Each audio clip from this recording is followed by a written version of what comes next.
Assalamualaikum warahmatullahi wabarakatuh dan salam sejahtera murid-murid tingkatan 1 SMK Bandar Bukit Kayu Hitam. Okey, baik. Hari ini kita akan masuk masih lagi bab 6 iaitu persamaan linear, di mana kita akan fokus untuk hari ini iaitu bagaimana anda membentuk persamaan linear dalam dua pemboleh ubah. Sebelum ni kita dah pernah ketahui jenis-jenis itu macam mana itu persamaan linear dua pemboleh ubah tu kan. Kita dah kenali ni persamaan linear dua pemboleh ubah, ni satu pemboleh ubah. Tapi hari ni kita nak tengok bagaimana kita nak bentuk pula persamaan tersebut berdasarkan penyataan-penyataan yang diberikan dalam soalan ataupun situasi.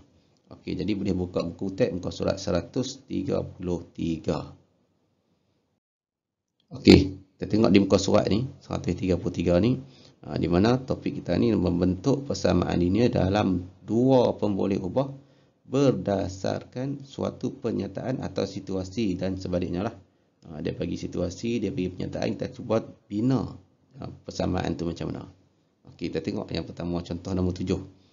Kita bentukkan persamaan linear dalam dua pemboleh ubah bagi setiap yang berikut. Okey, yang A, dia kata soalan dia macam ni.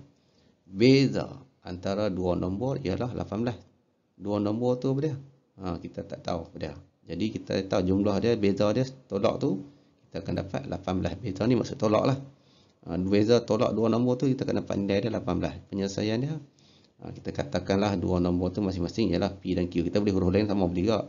Huruf W dengan X pun boleh, W dengan V pun boleh, tapi kita pakai P dan Q, iaitu P tolak Q sama dengan 18. Ni situasi dah ni. Dia bagi dalam bentuk penyataan macam ni, dia suruh kita buat persamaan di sini. Okey, ni untuk soalan A nah. Untuk contoh nombor 7. Okey, soalan untuk B pula. Dia bagi macam ni. Simpanan wang saku Ahmad ialah RMX. Kita tak tahu apa. Dan simpanan wang saku Norita ialah RMY. Ada dua orang ni, Ahmad dan Norita. Jadi jumlah ni hasil tambah lah dua ni. Simpanan wang mereka ialah 600. Jadi dua campur dua ni kita akan dapat 600. Jadi penyelesaian dia macam ni lah. Jumlah simpanan 600. Jadi macam mana dapat 600 ni? Iaitu simpanan Ahmad dan Norita lah. Berapa duit kita tak tahu. Berapa X dan berapa Y. Jadi dua-dua ni ditambah, jadi kita akan dapat 600 lah. Ini situasi persamaan yang boleh diwujudkan untuk situasi ni lah. Okey, situasi seterusnya. Situasi C. Sebuah bas dan sebuah van. Ada bas dan ada van. Masing-masing membawa M dan N orang. Dan M dan N orang penumpang. Jumlah penumpang yang dibawa oleh kedua-dua bas dan oleh dua bas dan 5 buah van ialah 100 orang. Jadi situasi ni jumlah campur kedua tu dah 100. Jadi berapa orang yang naik bas, berapa orang yang naik van tu kita gantikan dengan di sini M sebagai bas, ni N ni sebagai van. Berapa bilangan dia? 2 bas dan 5 van. Jadi macam mana nak buat? Macam ni lah. Penumpang dia 100. 2M ni apa dia? 2 yang dia abang sini lah. 2 bas. Berapa bilangan dia? M penumpang untuk bas. 5 ni mana? 5 buah van ni. Okey, dan 5 buah ni untuk van. Jadi N ni apa dia? Bilangan penumpang N lah. Penumpang van tu. Jadi kita gantikan sebagai N. Jadi campur kedua ni, maka kita akan dapat nilai dia adalah 100. Ni situasi ayat yang dia bagilah. Okey, seterusnya. Contoh nombor 8. Dia bagi dalam bentuk ni pula. Dia suruh tulis situasi bagi setiap persamaan ni pula. Dia bagi persamaan, dia suruh kita buat situasi dia. Okey, di mana P tolak Q sama dengan 6. Keadaannya P dan Q masing-masing mewakili bilangan murid lelaki dan murid perempuan yang menyertai satu ekspedisi yang diadakan pada cuti sekolah yang lalu. Okey, situasi ni dia bagi macam ni persamaan ni, iaitu P tolak Q. Jadi lelaki tolak perempuan, kita akan dapat baki dia 6. 6 ni maksudnya lebihan daripada pelajar lelaki ni lah. Maksud sebab tu dia kata ni. Maka B makan lelaki dan perempuan. Okay, jadi jawapannya di sini penyelesaian dia bilangan murid lelaki. Ni tunjukkan apa ni? Bilangan murid lelaki 6 orang lebih daripada bilangan murid perempuan, di mana okey, jadi bila 6 P tolak sini dia akan dapat 6, maka dia akan dapat nilai dia adalah bilangan murid lelaki akan lebih 6 lah daripada perempuan. Okey, situasi dia akan buat bentuk ayat macam ni. Okey, itu untuk contoh nombor 8A. Contoh nombor 8B. Dia bagi bentuk macam ni pula. 4x tambah 5y sama dengan 35. Dengan keadaan x ni, apa dia? Dan y ni mewakili harga dengan RM sepinggan nasi lemak dan sepinggan mi. Jadi macam mana nak buat? Kita tengok ni lah. Jumlah harga bagi 4 pinggan nasi. Ni 4 pinggan. Pasal apa 4 pinggan? Ni 4x ni. X ni mewakili tu pinggan. Pinggan nasi, nasi apa? Nasi lemak dan juga mi goreng. Y ni mi goreng. Jadi berapa pinggan?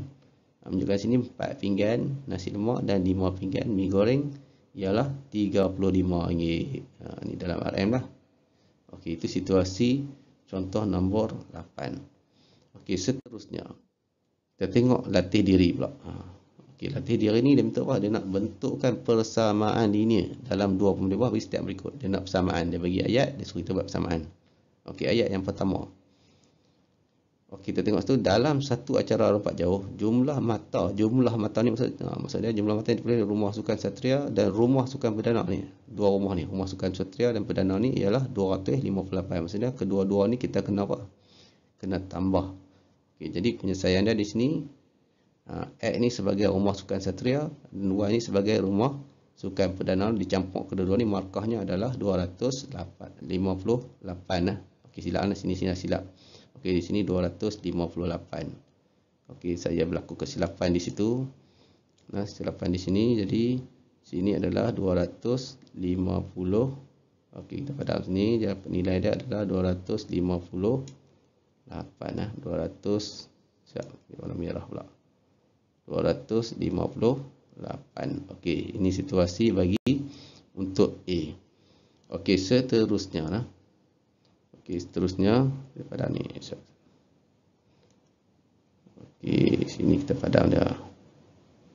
Okey, seterusnya soalan yang B. Okey, beza antara sudut terbesar dengan sudut terkecil sebuah segitiga ialah 15. Jadi sini kita tahu beza ni maksudnya tolak tadilah. Sudut terbesar ni kita gantikan dengan sebarang huruf lah. Dan sudut kecil ni pun kita gantikan dengan sebarang huruf yang ada dan sama dengan 15. Jadi P tolak Q sama dengan 15. Di mana P ni sudut terbesar, Q ni sudut terkecil lah. Ni P ni mewakili sudut terbesar, Q ni mewakili sudut terkecil. Tolak untuk besar, tolak kecil, kita akan dapat nilai dia adalah 15. Okey, seterusnya soalan yang C. Okey, soalan C ni dia kata jumlah tiket bagi satu taman tebak adalah untuk 8 orang dewasa dan 5 orang kanak-kanak ialah 265. Jadi kedua-dua ni kita kena tambah lah. Tambah macam mana? Kita gantikan dengan nilai X dan Y lah. Y X untuk dewasa dan Y untuk kanak-kanak. Berapa orang dewasa? 8 orang dewasa. Berapa kanak-kanak? 5 orang kanak-kanak. Tu sebab tu 5Y. Jadi total semua, jumlah semuanya adalah 265. Dan soalan yang terakhir untuk ni adalah D. Jumlah markah bagi suatu kata ujian terdiri daripada bahagian A dan bahagian B ialah 40 markah. Setiap jawapan yang betul dalam bahagian A dan bahagian B masing-masing diberi 1 markah dan 2 markah. Jadi macam mana nak buat? Yang 2 ni mewakili soalan B, satu ni mewakili markah soalan A lah.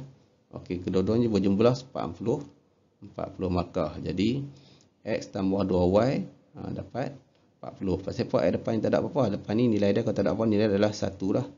2 ni main mana? 2 ni untuk 2Y. Y ni untuk soalan B lah. Dua-dua ni dicampur akan dapat nilai dia berapa? 40. Okey, jadi selesai kita untuk soalan 6.2B lah, latih diri 6.2B. Jadi untuk kita hari ini selesai lah untuk kita mengetahui bagaimana membentuk persamaan linear dalam dua pemboleh ubah berdasarkan situasi-situasi yang ataupun penyataan yang diberikan. Okey, jadi untuk seterusnya ni saya mohon kepada kamu macam biasalah isi kehadiran dan juga jawab sikit beberapa soalan PVD dalam tu. Dan untuk seterusnya bagi yang belum vaksin tu dengar arahan seterusnya, pergi tempat vaksin, ambillah vaksin tu jangan duk tangguh-tangguh, jangan duk lari lah, tak takut sebab benda ni tak sakit mana pun kan, cucuk saat tak lama, seminit tak sampai cucuk siap. Okey, lepas tu jaga keselamatan lah. Jangan ingat lepas cucuk tu dah bebas dah. Tak lagi dah. Setiap orang yang dah cucuk tu pun masih lagi dalam situasi berisiko. Cumanya risiko yang akan kena pada dia tu adalah semakin kurang lah.